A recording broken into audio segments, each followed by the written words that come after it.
नमस्कार। देखिए, आज हम टीजीटी हिंदी का जो एग्ज़ाम हुआ था अभी 17 अगस्त 2025 को, उसकी जो शिफ्ट थर्ड थी 5 से 7 बजे तक की, उसके जो मैथ्स के क्वेश्चन है वो हम डिस्कस करेंगे। चलिए पहला क्वेश्चन करते हैं। पहला क्वेश्चन में बताया गया है कि एक ट्रेडर है, वो 46% का प्रॉफिट कमाता है, लेकिन वेट वो 23% कम यूज़ करता है। ओवरऑल टोटल परसेंटेज कितना हुआ उसे, है ना, प्रॉफिट परसेंटेज कितना हुआ। मान लो 100 रुपये की चीज़ थी, वो कह रहा है कि वो 40% प्रॉफिट पे बेचता है ना, तो मतलब कि 146 पे बेच रहा है, लेकिन वो वेट यूज़ कर रहे हैं 23% कम, मतलब कि 77 का। ओवरऑल प्रॉफिट कितना हो जाएगा, 23 जमा 46 डिवाइड बाई सी पी कितना हो जाएगा आपका 77 इंटू 100। ठीक है, ये कितना हो जाएगा, 6 और 3 9, 4 और 2 6, 69/77। ये होएगा आपका ऑलमोस्ट 89 पॉइंट कुछ, है ना। तो ये हो जाएगा आपका 90% आंसर। अगला सवाल है, एक मीन प्रोपोर्शन पूछा है इन्होंने। मीन प्रोपोर्शन बताया है दो संख्याओं का, पी और 100 का 40। मीन प्रोपोर्शन क्या होता है, अंडर रूट में दोनों संख्याएं लिखो, ये होता है इनका मीन प्रोपोर्शन। और ये किसके बराबर है, 40 के। सॉल्व करने के लिए दोनों साइड आप स्क्वायर कर दो, ये हो जाएगा p इंटू में 100, स्क्वायर कट जाएगा तो p into 100 equal to 40 into 40, 2 0 से 2 0 गई, p इजिकल टू 16। अगला सवाल है, यहाँ पे एक 6 डिजिट की संख्या दे दी है हमें, N22M22, और बोला है ये 11 से डिविजिबल है। तो m और n के बीच में रिलेशन क्या होगा इन चारों में से। देखो, जो 11 से डिविजिबिलिटी का रूल है वो ये है कि जो सम ओड प्लेसेस पे जो संख्याएं होती है, डिजिट्स होती है, उनको सम करें, मतलब कि 2 जमा m जमा 2 माइनस करो जो बाकी की ऑल्टरनेट या फिर इवन प्लेसेस पे संख्याएं होती है उनको, मतलब कि 2 जमा 2 जमा में n, है ना। या तो ये 0 के बराबर होगा या ये 11 से डिविजिबल होगा। अब इसको सॉल्व कर लेते हैं हम। 4 + m माइनस का 4 माइनस n, है ना। 11 से डिविजिबल के लिए 0 के बराबर हम रखेंगे, तो ये हो जाएगा 4 से 4 कटा, m minus n equal to 0, तो m इजिकल टू n। ये आपका आंसर हुआ। अगला जो सवाल है आपका वो है कि अगर किसी एक्चुअल कॉस्ट प्राइस में से 60% डिक्रीज़ कर दिया जाए, तो जो प्राइस बचा है वो है 1000 रुपये। मतलब कि कोई चीज़ है 100 रुपये की, है ना, और 100% जो है डिक्रीज़ कर दिया, 60% जो है डिक्रीज़ कर दिया गया, मतलब कि 60 डिक्रीज़ कर दिया गया, बचा कितना 40, और बचे हुए की वैल्यू हमें दे दी 1000। तो हमारे पास एक की वैल्यू कितनी आ जाएगी, 25। इन्होंने पूछा है एक्चुअल कॉस्ट प्राइस कितना माना है हमने, 100। तो 100 से करने के लिए एक की वैल्यू 25 आ गई, तो 100 की वैल्यू कितनी हो जाएगी, 2500। अगला टाइम एंड वर्क का सवाल है। इसमें कहा गया है कि ए जो है वो 12 दिन में काम करता है और बी जो है 27 दिन में काम करते हैं। ए करता है 12 दिन में और बी करता है आपका 27 दिन में। अगर वो ऑल्टरनेट डेज पे काम करें और बी पहले दिन बी करेगा, तो कितने दिन में काम पूरा हो जाएगा। सबसे पहले तो इनका एलसीएम कितना हो जाएगा, 108। ये 12 निम 27 चौके। अब दोनों का एक एक दिन का काम, बी पहले दिन काम करेगा, फिर काम करेगा आपका ए, है ना। तो ये काम हो जाएगा 13, कितने दिन में, 2 डेज़ में। ठीक है, मतलब कि 2 डेज़ की जो वैल्यू है वो आपकी आई 13, और हमें करना है 108 काम। तो हम इसको क्लोजेस्ट ले जाएं अगर 13 के टेबल में, तो वो क्या होगा, 13 इंटू में 8, जो कि हो जाता है 16 डेज़ के अंदर 104, है ना। अगले दिन अब कौन काम करेगा, बी। तो 17th डे पे 108 काम हो जाएगा और काम पूरा कंप्लीट हो जाएगा। तो आपका आंसर है 17। अगला सवाल है, यहाँ पे बोल रखा है कि एक स्पेयर है और उसका जो, एक लार्ज स्पेयर है और उसका जो डायमीटर है वो 7 सेंटीमीटर ज़्यादा है एक स्मॉलर स्पेयर के डायमीटर से। मतलब कि कोई डायमीटर, मान लो लार्जर स्पेयर का मैं बड़ा डी लिखूँ, ये 7 ज़्यादा है किससे, स्मॉलर स्पेयर के डायमीटर से। इसको मैं छोटा डी लिख लेता हूँ, तो वैल्यू क्या आएगी, d minus D equal to 7। ऐसे इन्होंने बोल दिया सरफेस एरिया जो है बड़ा है, ज़्यादा है 1386 स्मॉलर स्फेयर के सरफेस एरिया से। मतलब, और सरफेस एरिया क्या होता है, 4πr² माइनस का 4πr² इजिकल टू 1386। ठीक है, यहाँ बड़ा डी था तो मैंने बड़ा आर माना, यहाँ पे छोटा डी तो यहाँ छोटा आर। 4π मैंने कॉमन ले लिया, ये आया r² माइनस का r² इजिकल टू 1386। है ना। 4 पाई यहाँ लिखा। आर की वैल्यू क्या होती है? आर होता है डायमीटर का आधा, तो यहाँ मैंने डायमीटर का आधा लिखा और यहाँ मैंने डायमीटर का आधा लिखा और ये हो गया 1386। अब यहाँ पे 4 पाई, यहाँ पे आप एलसीएम लोगे तो 4 आएगा और ये हो जाएगा d² माइनस का d², है ना। अब 4 से 4 तो कट गया और अब देखो पाई की वैल्यू क्या होती है? 22/7। अब d² माइनस d² को क्या लिख सकते हैं? d plus D, D minus D, ये होल स्क्वायर होता है, ये फॉर्मूला होता है ना। तो d plus D, D minus D, ये किसके बराबर है? 1386 के। इसको हम काट लेते हैं। देखो पहले तो d माइनस डी की वैल्यू हमारे पास क्या दे दी है? 7 है हमारे पास, तो हम 7 यहाँ लिख लेते हैं। 7 से 7 कट गया, बचा क्या? ये 22 को अगर हम काटें, 11 दूनी 22, 11 एकम 11 और 2 22 और 6 28 8 और ये गया आपका 63 पे। तो d प्लस डी की वैल्यू आ गई आपके पास 63, d माइनस डी की वैल्यू आपके पास 7 है, दोनों को प्लस कर देंगे तो 2d की वैल्यू कितनी आ जाएगी? 70 और d की वैल्यू आ जाएगी आपके पास 35। यही हमें निकालना था, तो ये आपका आंसर है। अगला सवाल है सिंपल इंटरेस्ट। इन्होंने बोला है निकालना है हमें इस प्रिंसिपल पे, इतने रेट पे, इतने टाइम में। सिंपल इंटरेस्ट क्या होता है? P इंटू में R इंटू में T बाय 100, प्रिंसिपल 3000 इंटू में 10 इंटू में 2 अपॉन में 100, ये हो जाएगा आपका 600।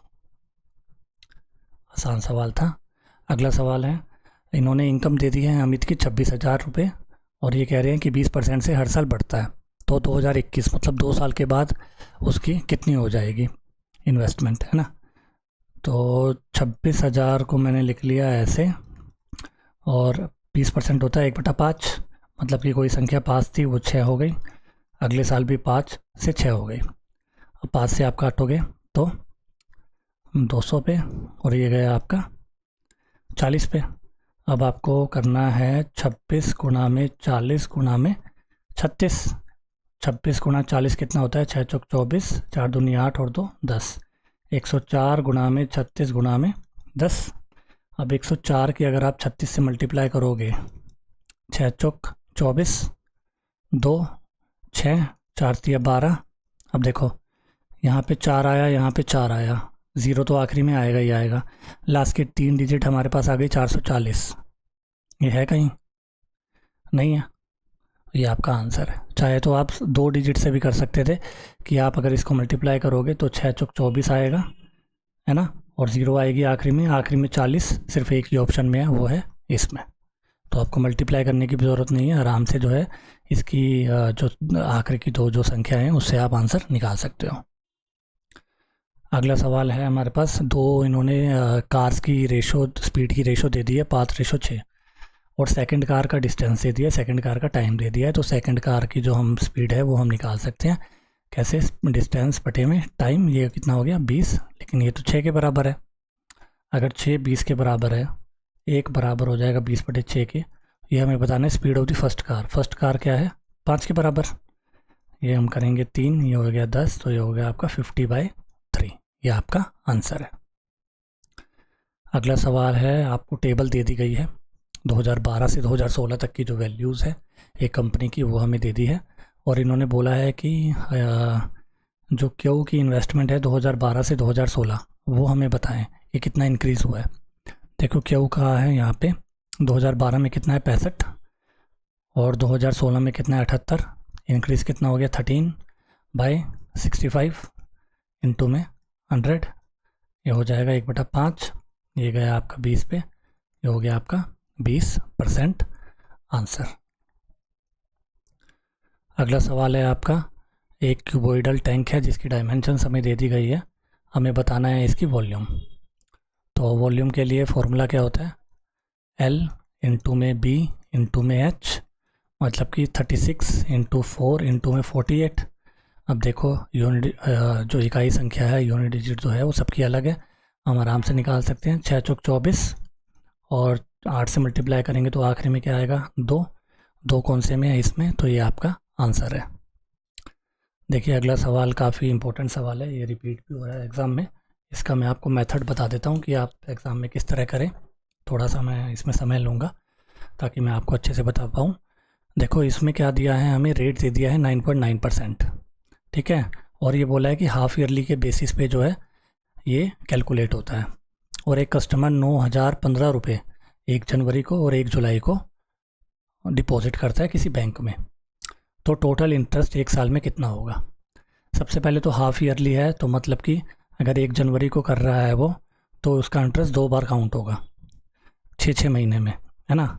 अब 1 साल के अंदर कितने 2 होते हैं हमारे पास हाफ़ ईयरली, तो एक बार तो 9,015 2 बार काउंट होगा उसका इंटरेस्ट, और एक बार जुलाई का, ये जुलाई के लिए तो एक ही बार होगा क्योंकि वो 6 महीने ही बचे, ठीक है। दूसरी बात कि रेट जो है हमें दे दिया है 9.9%, है ना। प्रिंसिपल हमें दे दिया है 9,015 रुपये। अब देखो इसको अगर आप करोगे हाफ़ करना पड़ेगा, रेट हमेशा हाफ़ ईयरली में हाफ़ होता है, तो ये हो जाएगा आपका 4.95, है ना। अगर मैं रेट 10% मान लूँ तो हाफ़ ईयरली में कितना हो जाएगा 5%, है ना। अब देखो ज़्यादा तो चेंज है नहीं, कुछ हल्का सा चेंज है, और इस चेंज को हम आखिर में जो है इसको थोड़ा सा बैलेंस भी कर देंगे माइनस करके। कैसे, ये देखो अगर प्रिंसिपल को भी मैं थोड़ा सा एक्स्ट्रा जैसे 9,015 दे रखा है उसको मैं 9,000 मान लूँ, तो कैलकुलेशन पे कितना डिफरेंस आएगा वो मैं आपको बताता हूँ। देखो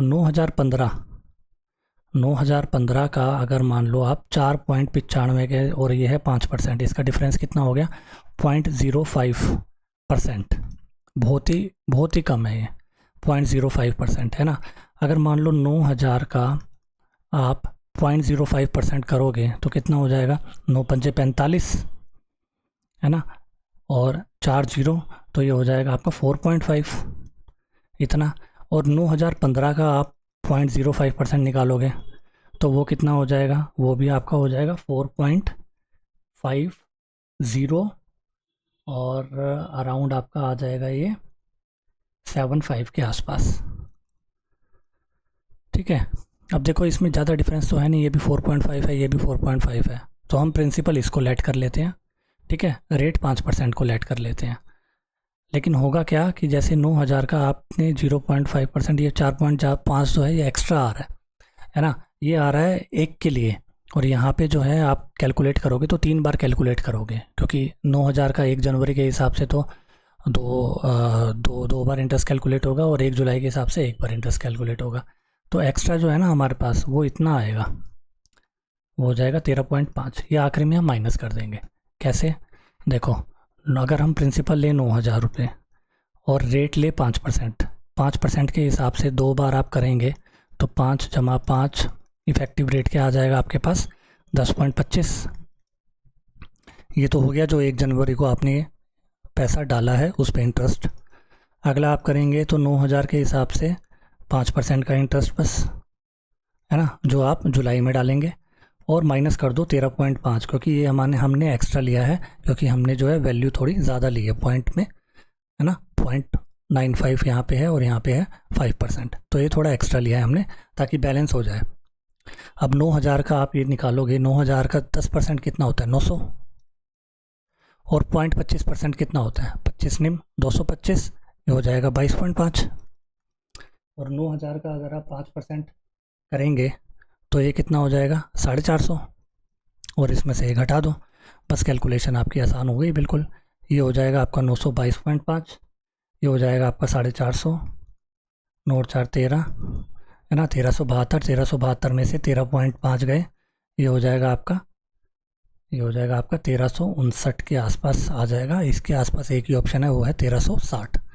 तो इस तरह से अगर आप करेंगे एग्ज़ाम में या फिर कोई और क्वेश्चन भी आप ट्राई करेंगे तो इजीली हो जाएगा। आपको बस थोड़ा सा यहाँ पे जो है कैलकुलेशन काफ़ी इजी हो जाएगी अगर आप इंटरेस्ट रेट और प्रिंसिपल को जो है थोड़ा सा बैलेंस कर लेंगे ताकि कैलकुलेशन ईजी हो। ट्राई करिएगा। चलिए अगला सवाल हम करते हैं। अगले सवाल में क्या बोला गया है, इसमें से कौन सा नंबर जो है 6 से डिविजिबल नहीं है, है ना। 6 से डिविजिबल का रूल क्या है कि वो नंबर 2 से भी होगा 3 से भी होगा। 2 से तो सभी नंबर हो रहे हैं, है ना। अब 3 से के लिए क्या होगा कि सम जो है वो 3 से डिविजिबल होना चाहिए। 9 6 15 और 2 17, क्या है 17 होता है, 3 से नहीं होता है, तो ये आपका आंसर हो गया। अगला सवाल है, एक पर्सन जो है वो 12.4 किलोमीटर डिस्टेंस ट्रैवल करता है स्पीड से, तो हाउ मच डिस्टेंस, स्पीड से अगर कितना डिस्टेंस वो ट्रैवल करेगा। सबसे पहले तो टाइम कितना हो जाएगा, इसका टाइम हो जाएगा डिस्टेंस अपॉन में स्पीड, जो कि हो जाएगा आपका 3.1। अब हमें क्या बोला है, डिस्टेंस ट्रैवल करो सेम टाइम में, मतलब कि इतने टाइम में इतनी स्पीड में कितना डिस्टेंस हो जाएगा, ये हो जाएगा 18.6। तो ये आपका आंसर है। अगला सवाल है जिसमें बोला गया है कि 6300 रुपये जो है वो डिवाइड करने हैं ABCD में इतने, और रेशो हमें दे दी है, A रेशो B दे दी है हमें। देखो ABCD, ए और B की रेशो दे दी है 2:3, B और C की 4 और 5, और C और D की हमें दे दी है 6 और 7। तो रेशो मेंटेन कर लेते हैं इसकी, यहाँ पे 3 से, यहाँ 3 से, यहाँ 5 से, यहाँ 4 से, यहाँ 6 से, यहाँ 6 से, 6 छुक 24, 24 दूनी 48। ए का शेयर पूछा है, ए का शेयर की रेशो क्या आ रही है 48। 48 का रूल क्या है कि वो 3 से भी डिविजिबल होगा, 6 से भी होगा, 8 से भी होगा, है ना। अब 3 से ये तो होगा नहीं, ना ही ये होगा, ये दोनों बचे 960 और 900। अब जो 900 है वो 8 से तो होता नहीं है, 8 से 960 होता है, तो ये आपका आंसर होगा। अगला सवाल है, इसका मैं शॉर्ट ट्रिक भी आपको बता देता हूँ। ये क्वेश्चन जो है बहुत बार रिपीट हो रहा है एग्जाम में। कॉस्ट प्राइस एक्स और वाई का कितना दे दिया, 5:6, और इस ये जो है 23% प्रॉफिट पे और ये 10% लॉस पे। टोटल गेन या लॉस परसेंटेज, देखो इसको इसके साथ मल्टीप्लाई करो 115, लॉस हो रहा है तो इसको इसके साथ करो 60 बटे में, टोटल CP कितना हो गया 11, ये हो गया आपका 55 बटे 11 इजिकल टू 5%। ये गेन हो रहा है आपको क्योंकि ये पॉजिटिव है। अगला सवाल है आपका, एवरेज पूछा है और बोला गया है कि 7 स्टूडेंट्स हैं, उनकी एवरेज है 54। 3 वो स्टूडेंट आ गए जिनकी एवरेज है 60, तो नया एवरेज वेट कितना होगा। देखो 3 की एवरेज हो गई 60, ये कितना ज़्यादा है, 6 ज़्यादा है ना। और कितने लोग हैं 3, तो 6 थी 18, 18 का डिफरेंस पड़ेगा कितने लोगों पे, 10 लोगों पे। कितना इंक्रीज़ हो गया 1.8, पहले कितना था 54, अब 1.8 इंक्रीज़ हो गया, तो कितना हो जाएगा 55.8 नया एवरेज वेट। अगला जो सवाल है वो है कि प्राइम नंबर, इन्होंने पूछा है कि difference between average of prime number between 17 and 90 and average of multiple of 3 between 70 and 80। सबसे पहले तो प्राइम नंबर 70 और 90 के बीच में कौन कौन से होंगे, 71, 73, और हो जाएगा आपका 79, और हो जाएगा आपका 83, और हो जाएगा आपका 89। इसकी एवरेज कितनी हो जाएगी,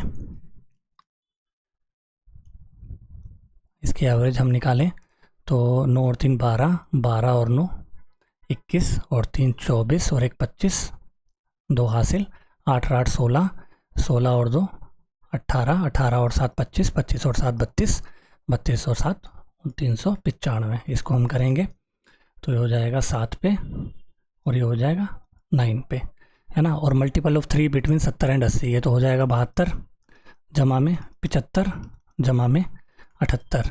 इसकी एवरेज निकालनी है, ये तो सीधा सीधा जो है आपकी 75 एवरेज हो जाएगी। ये 3 ज़्यादा है, ये 3 कम है, तो मेंटेन हो गई, 75 आपकी एवरेज हो गई। इनका डिफरेंस कितना हो जाएगा, हो जाएगा 4। ये आपका आंसर है। अगला सवाल है, 2 पाइप हैं और एक पाइप 44 घंटे में और एक पाइप 11 घंटे में फिल करते हैं, तो टोटल टाइम बताना है फिल करने में कितना लगेगा। ए और बी, ए करता है 44 में, बी करता है 11 में, टोटल वर्क हो जाएगा 44। इसकी एफिशिएंसी 1 और इसकी एफिशिएंसी 4, टोटल वर्क करना है हमें 44, टोटल एफिशिएंसी वाई हो गई आपके पास 5, तो आंसर हो जाएगा आपका 44/5। आखिरी सवाल जो है उसमें बोला गया है कि एक 50% का डिस्काउंट देने के बाद एक आर्टिकल को इतने रुपए पे बेचा जाता है, तो मार्क प्राइस कितना है। देखो इन्होंने कर दिया हाफ की वैल्यू जो है वो हो गई 84324, तो फुल की वैल्यू कितनी हो जाएगी, इससे मल्टीप्लाई कर दो बस। तो 84324 की वैल्यू मल्टीप्लाई करोगे आप 2 से, तो 4 दूनी 8, 2 दूनी 4, 48 कौन से ऑप्शन में आखिरी में, ये इसमें है, तो ये आपका आंसर है। चलिए आज जो हमारा सॉल्यूशंस थे वो सारे हमने कर लिए हैं, 20 के 20 सॉल्यूशन TGT हिंदी के। आशा करता हूँ आपको वीडियो अच्छी लगी होगी। अच्छी लगी हो तो शेयर करना, सब्सक्राइब करना और अपने फ्रेंड सर्कल में शेयर करना, ताकि सभी के एग्ज़ाम की प्रिपरेशन अच्छे से हो सके। और मिलते हैं चलिए नेक्स्ट वीडियो में। Thank you.